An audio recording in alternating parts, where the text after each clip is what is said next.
Salut les amoureuses et amoureux de foot, on commence cette revue de presse avec The Guardian qui rapporte que David de Gea pourrait prendre sa retraite s'il ne reçoit pas d'offre pour devenir le premier gardien de but d'un grand club. L'ancien numéro 1 de Manchester United et de l'Espagne a rejeté plusieurs offres, notamment de l'Arabie Saoudite, l'argent n'étant pas sa principale motivation. Le rapport affirme que l'ancien gardien des Red Devils se maintient en forme dans l'espoir de recevoir une offre du bon club et d'un manager qui le considère comme étant dans la fleur de l'âge. Après avoir quitté Manchester United cet été, David de Gea, qui aura 33 ans en novembre, aimerait jouer pour un club capable de disputer les grands honneurs. À Manchester United, The Sun rapporte qu'un groupe de stars de l'équipe première des Red Devils ne serait pas d'accord avec la décision d'Erik ten Hag d'exclure Jadon Sancho.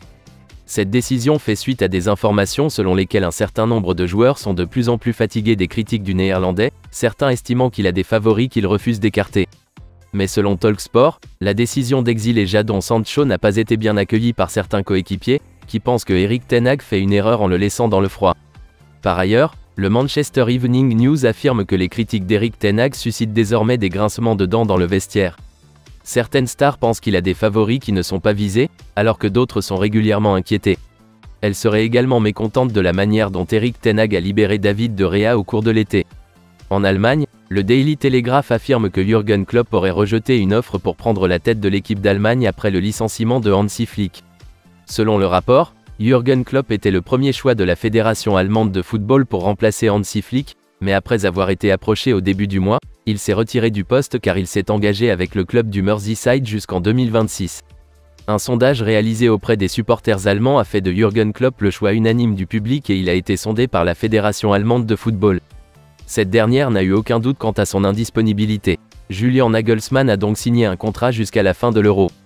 Cela ouvre la voie à de nouvelles tentatives pour attirer Jürgen Klopp à la fin de la saison.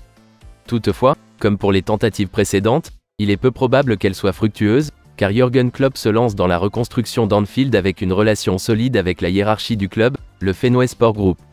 Jürgen Klopp a bien l'intention d'honorer le reste de son contrat et espère ramener Liverpool en Ligue des Champions la saison prochaine. Et on termine cette revue de presse avec le Daily Express qui rapporte que l'entraîneur de Chelsea, Mauricio Pochettino, a mis en garde l'attaquant Nicolas Jackson contre son indiscipline après que la recrue estivale a reçu un carton jaune lors de 4 de ses 5 premiers matchs. Selon le rapport, Nicolas Jackson a reçu des avertissements lors de tous les matchs de Chelsea depuis le début de la saison, à l'exception d'un seul. Il est intéressant de noter que tous ces avertissements ont été donnés pour avoir manifesté un désaccord avec l'arbitre plutôt que pour des fautes. Mauricio Pochettino a déclaré qu'il avait averti le joueur de 22 ans de son comportement. Nicolas Jackson sera exclu pour un match s'il reçoit un autre carton jaune avant le 20e match de Chelsea en Première Ligue.